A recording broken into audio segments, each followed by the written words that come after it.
CPI 지수 발표 이후에 비트가 5% 정도 빠지고 상승이 나와줬습니다. 단기 매매와 신규 진입하시는 분 한해서 5% 이상 빠지면 진입하라고 말씀드렸었죠. 그리고 바로 가격을 복구해주면서 반등이 잘 나오고 있습니다. 앞으로 20일 FOMC 회의에서 금리 결정을 앞두고 단기적으로 조정이 나올 수 있습니다. 어떻게 대응해야 될지 오늘 한번 알아보겠습니다.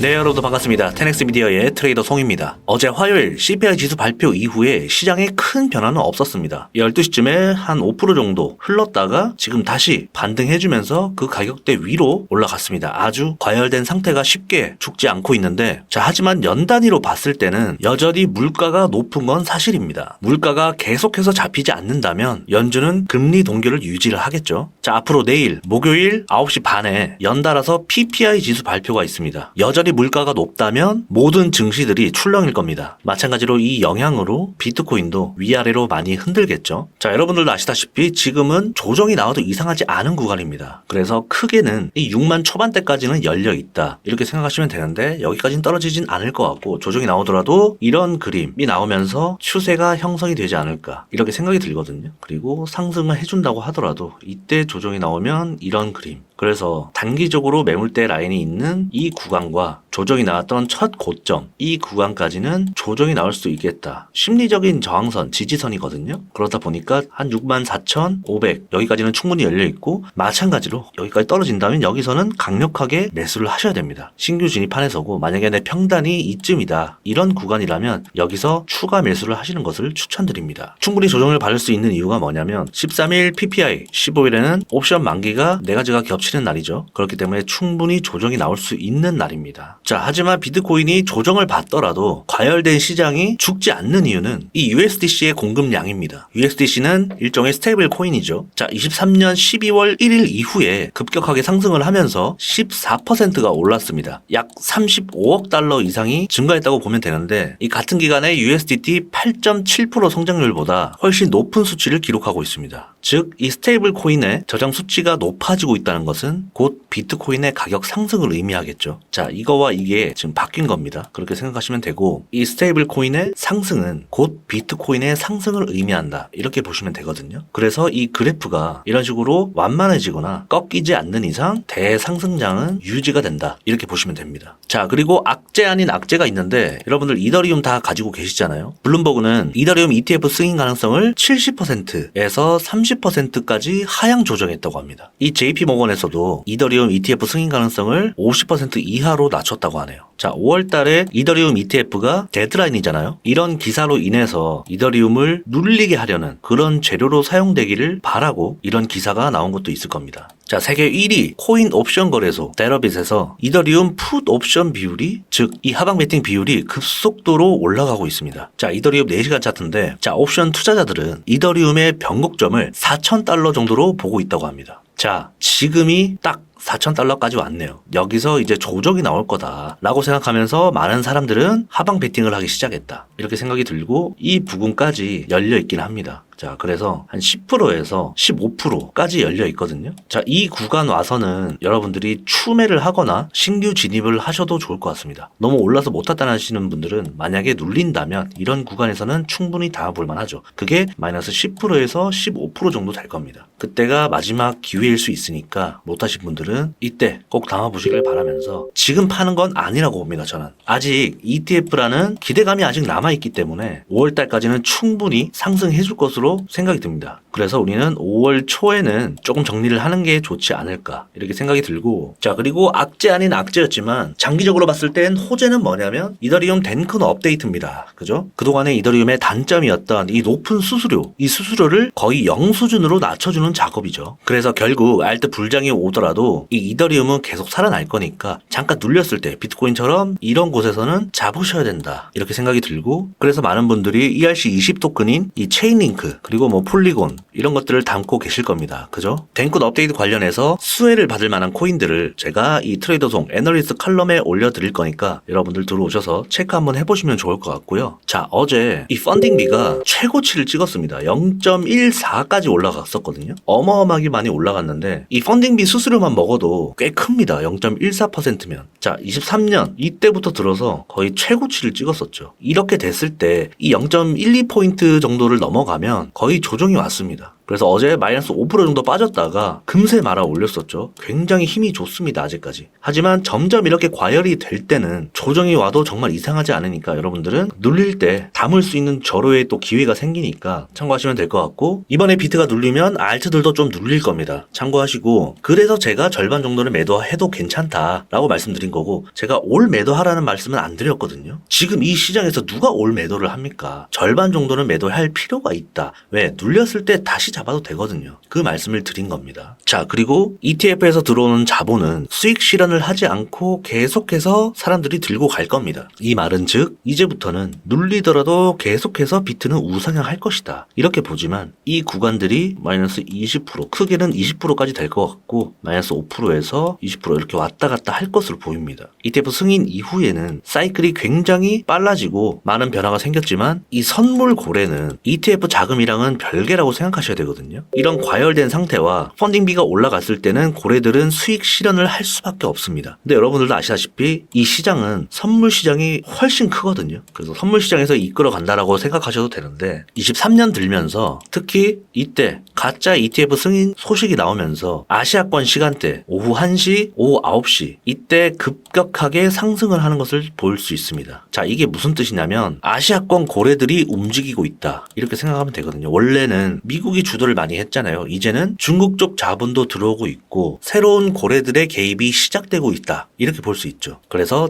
장기적으로는 당연히 상승이지만 단기적으로는 이렇게 눌릴 수도 있습니다. 그래서 이 고점에 들어오신 분들은 조심하실 필요가 있겠죠. 가치 투자자, 장기 투자자가 아니라면 ETF 자금만 생각하고 시장을 너무 낙관적으로 본다면 이 큰 손실을 볼 수 있거든요. 그래서 이런 구간들 6만 달러 이상에서 들어오신 분들은 예의주시하면서 비트를 떨어질 때마다 모아간다든지 아니면 단기 매매를 해서 시드를 불려나가고 그런 식으로 접근을 하면 되겠죠. 지금은 어설프게 숏을 잡으면 안 됩니다. 계속해서 말씀드리지만 마이너스 5% 이상 떨어질 때마다 롱만 쳐도 돈 버는 시장입니다. 지금은 이렇게 정리를 하겠습니다. 그리고 주목할 코인에 오늘 새로운 코인이 업데이트 되었습니다. 이 코인의 목표가는 1,000원까지이며 충분히 상승력이 나와줄 수 있는 그런 코인입니다. 여러분들 들어오셔서 확인해 보시면 될 것 같고, 자, 마지막으로 청산 히트맵을 잠깐 보면은 이 73.5K의 대량 숏 포지션에 청산 물량이 쌓여 있습니다. 당연히 지금 곧 터치를 하겠죠. 이 영상이 올라갔을 때는 터치를 했을 거라 생각이 듭니다. 그러면서 다시 횡보를 하다가 자리를 잡으면서 위아래로 청산 물량들이 이렇게 쌓이겠죠. 추후에 제가 또 설명드리겠습니다. 자, 당연히 지금 롱텀 홀더들의 비율은 점점 높아져 가고 있습니다. 즉 팔고 있지 않다라는 소리겠죠. 그러면서 시장은 계속해서 과열이 되고 있고, 자, 미실현 이익은 곧 이 0.66포인트를 넘어서면서 수익 실현을 하는 구간으로 다가오고 있습니다. 즉 비트코인도 이제는 조정이 정말 머지 않았다. 제가 어제 영상에서 말씀드렸듯이 이 8만 달러까지는 찍어줄 것 같다. 하지만 단기적으로는 이때가 고점이 될 것이고 그때부터는 조정이 조금 나오지 않을까. 그게 한 4월달 정도로 보이고, 뭐 이것은 정확하게 알 수는 없지만 이 8만 달러 부근에서는 정말 조심해야 된다. 이 구간을 터치를 할 거거든요. 그러면 이 21년도 고점, 이 부근까지 이 미실현 물량들이 올라올 거란 말이에요. 그러면 우리가 이 데이터들을 봐도 충분히 이 자리에서는 매도 물량이 나올 수밖에 없겠죠. 이 지표를 참고하시면 되겠고 제가 자주 이 자료를 좀 올려드리겠습니다. 자, 그래서 마지막으로 정리를 좀 하자면 비트코인은 여전히 신고점을 또 갱신하려고 합니다. 이 선물 고래들이 곧 수익 실현을 할 기간이 얼마 남지 않았다고 보고 이 부근에서는 한번 조정이 나오지 않을까. 그게 아까 그 미실현 수익이 21년 수준의 고점과 수치가 비슷한 구간입니다. 꼭 참고하시면 될 것 같고, 어쨌든 비트코인은 추가 상승이 있을 것 같고 하지만 조정은 머지 않았다. 이렇게 정리를 하면서 알트코인 같은 경우에는 저점에서 잡으신 분들은 비트가 조정이 왔을 때 추매를 하셔도 되고, 나는 매매 자신이 좀 있다 하시는 분들은 이런 구간에서 털어내시고 알트도 같이 조정받을 때 다시 밑에서 한번 잡아보시면 되겠죠. 제가 채널로 그런 부분들을 도와드릴 테니까 여러분들 걱정하지 마시고 오늘 영상 여기까지 하겠습니다. 도움이 되셨다면 구독, 좋아요, 댓글 부탁드리고요. 팩트를 기반으로 한 데이터와 분석으로 다시 찾아오겠습니다. 10X 미디어의 트레이더 송이었습니다.